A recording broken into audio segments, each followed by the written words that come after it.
Hello student, science की class में आपका वेलकम है।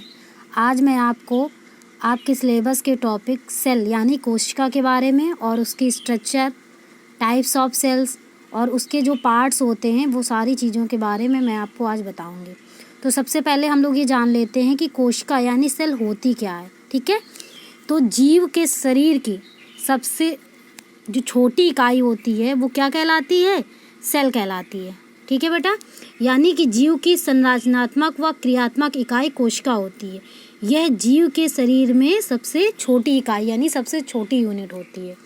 ठीक है, अब देखिए, the smallest living part of an animal or a plant, यानी कि किसी एनिमल या प्लांट का जो सबसे छोटा जो जीवित पार्ट होता है वो क्या कहलाता है? वो कहलाता है कोशिका। ठीक है, यहाँ जैसे देखिए, सेल जो होती हैं वो निर्जीव नहीं होती, बल्कि ये शरीर की क्या होती हैं? जीवित इकाइयाँ होती हैं।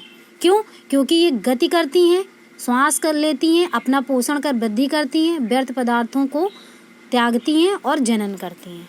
ठीक है बेटा, अब देखिए यहाँ पर थोड़ा सा सेल्स के बारे में और जान लेते हैं। सबसे पहले तो मैं आपको बताना चाहूँगी कि सेल की खोज किसने करी थी। सेल की खोज सन 1665 ईस्वी में रॉबर्ट हुक नामक साइंटिस्ट ने की थी। ठीक है बेटा, देखिए अब बात करते हैं हम इसकी सेल्स के बारे में और थोड़ा जानकारी लेते हैं।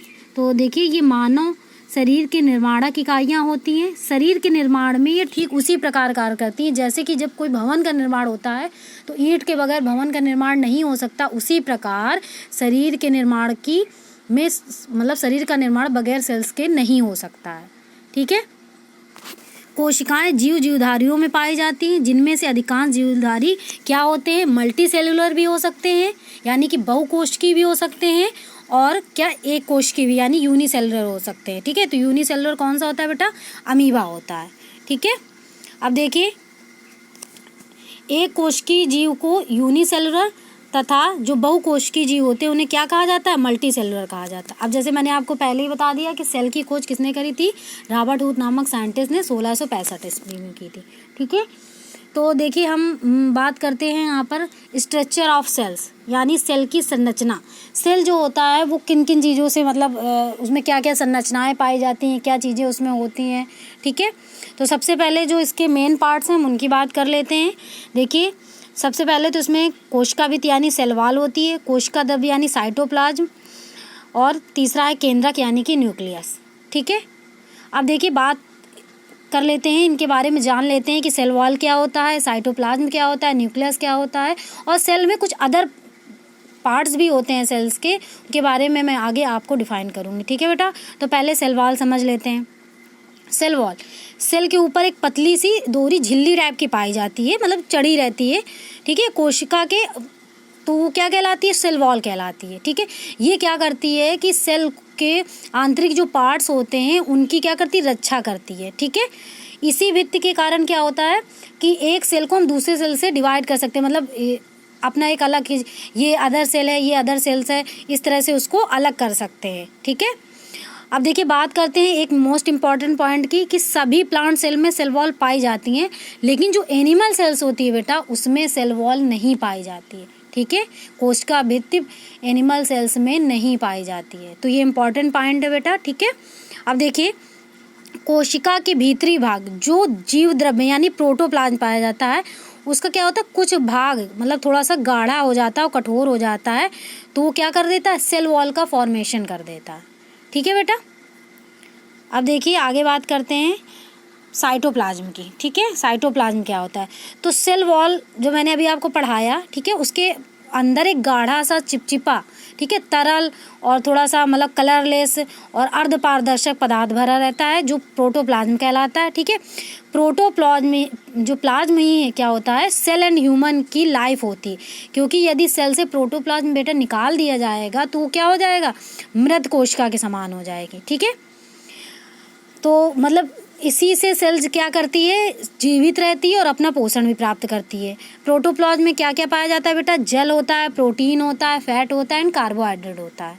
ठीक है, अब देखिए बात करते हैं आगे हम लोग न्यूक्लियस की यानी केंद्रक।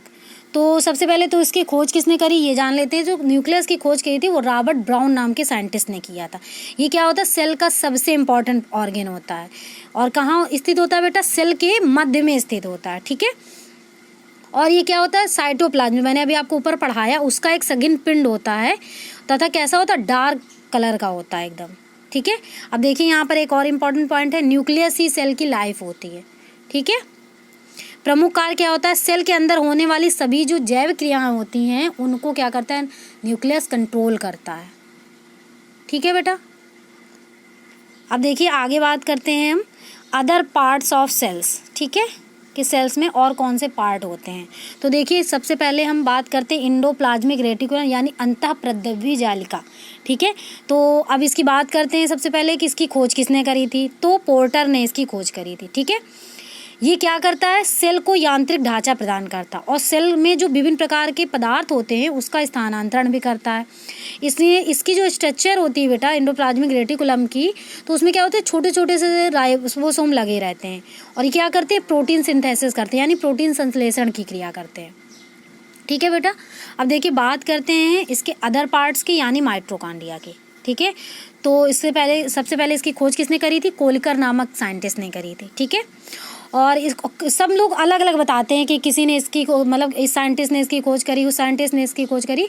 तो इसका एक मोस्टली इसको ये मानते हैं कि ये कोलिकर नामक साइंटिस्ट ने ही खोज करी थी, लेकिन एक अल्टमान नाम के साइंटिस्ट थे, उन्होंने इसका उल्लेख किया था। उसको क्या नाम दिया था बेटा, बायोप्लास्ट नाम दिया था, ठीक है। अब एक साइंटिस्ट हुए बेंडा, तो इन्होंने इसका नाम माइटोकॉन्ड्रिया रखा था कि इसका नाम माइटोकॉन्ड्रिया है।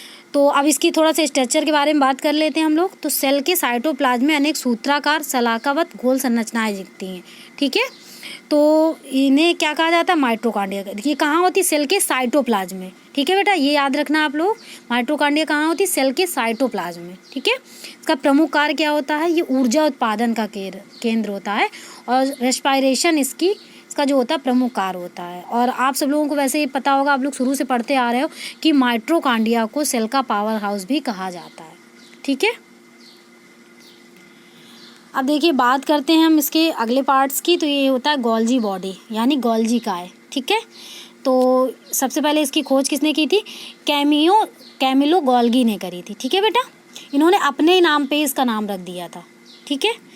तो इसकी स्ट्रक्चर की बात कर लेते हैं। तो ये चपटी खोखली मुड़ी हुई संरचना होती है, ठीक है। और इसका प्रमुख कार्य क्या होता है, प्रोटीन संगठन करना व वितरण करना, ठीक है बेटा। अब बात करते हैं हम क्लोरोप्लास्ट यानी हरित लवक की।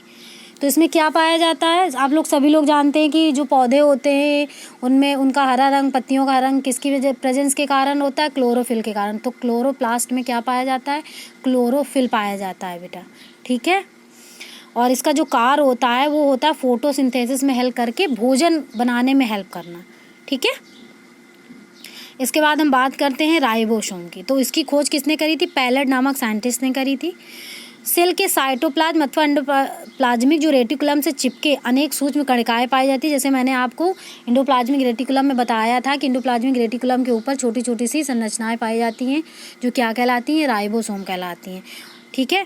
इसका कार्य क्या होता है मेन बेटा, प्रोटोसिंथेसिस करना, प्रोटीन संश्लेषण करना, ये इंपॉर्टेंट पॉइंट है इसका, ठीक है। अब देखिए हम बात करते हैं आगे अगले लाइसोसोम की, ठीक है बेटा। लाइसोसोम सेल के साइटोप्लाज्म में अनेक अपघटनीय एंजाइम की थैलियाँ पाई जाती हैं, ठीक है, जिन्हें हम क्या कहते हैं बेटा, लाइसोसोम कहते हैं। ये गोल अथवा कटोरी नुमा होती हैं, ठीक है, पाचक थैलियाँ होती हैं, डाइजेस्टिव थैलियाँ होती हैं। यह प्लांट सेल में बहुत कम किंतु एनिमल सेल में बहुत अधिक मात्रा में पाई जाती हैं। तो इसका एक इम्पॉर्टेंट पॉइंट हो गया कि प्लांट सेल्स में बहुत कम लाइसोसोम होते हैं और एनिमल सेल्स में अधिकता में पाए जाते हैं, ठीक है। लाइसोसोम को क्या बोला जाता है, आत्महत्या की थैली भी कहा जाता है, ठीक है। अब बात करते हैं इसके कार्य की। तो कोशिकीय पदार्थ का पाचन करना इसका मेन कार्य होता है, मेन वर्क होता है, ठीक है बेटा। अब देखिए अगला है वैक्यूल्स, इसको रिक्तिका या रसधानी भी बोलते हैं, ठीक है। अभी रसधानी क्यों बोलते हैं इसको मैं आगे आपको समझाऊंगी, ठीक है। देखिए प्लांट सेल्स के साइटोप्लाज्म में वैक्यूल्स द्रव से भरे खोखले स्थान होते हैं, ठीक है, इसलिए इसको क्या बोला जाता है, रसधानी, क्योंकि खोखले होते हैं, ठीक है, उसमें द्रव भरा होता है, ठीक है, इसीलिए इसको क्या बोलते हैं, रसधानी बोलते हैं। ठीक है, इसके चारों ओर प्लाज्मा मेम्ब्रेन की तरह क्या होती है, एक मेम्ब्रेन पाई जाती है, जिसे क्या कहा जाता है, टोनोप्लास्ट यानी रिक्तिका कला कहा जाता है। अब इसके कार्य की बात कर लेते हैं हम लोग। तो वैक्यूल सेल को स्फीति प्रदान करती है। ठीक है, यह जल, भोजन व उत्सर्जित पदार्थों को भंडारण करती है। इसमें जो घुले रंगीन पदार्थ होते हैं बेटा, वो पुष्पों को और फलों को क्या बोलते हैं, कलर प्रदान करते हैं। ठीक है, अब जैसे मैं आपको बताया अभी कि कलर प्रदान करते हैं, तो किसके कारण करते हैं वो बता देती हूँ मैं आपको। इसके रस में एंथोसायनिन नाम का पदार्थ पाया जाता है, जिसकी वजह से क्या होता है, पुष्प और फलों को एक विभिन्न प्रकार के रंग प्रदान करता है ये। ठीक है बेटा, तो ये आज आपका सेल्स टॉपिक था, तो मैंने आपको इसके बारे में बताया। अभी मैं आगे आपको अगले पार्ट में इसके टाइप्स भी बताऊंगी, और आपके आगे सिलेबस में इसी में जॉइंट पार्ट है न्यूक्लिक एसिड का, उसमें आपको डीएनए, आरएनए, इसके बारे में भी थोड़ा सा डिफरेंस बताऊंगी कि कभी कभी डीएनए आरएनए में डिफरेंस पूछ लिया जाता है। ठीक है, और आगे मैं आपको बताऊंगी टाइप्स ऑफ सेल्स यानी प्रोकैरियोटिक सेल्स क्या होती हैं और यूकैरियोटिक सेल्स क्या होती हैं। ठीक है बेटा, थैंक यू।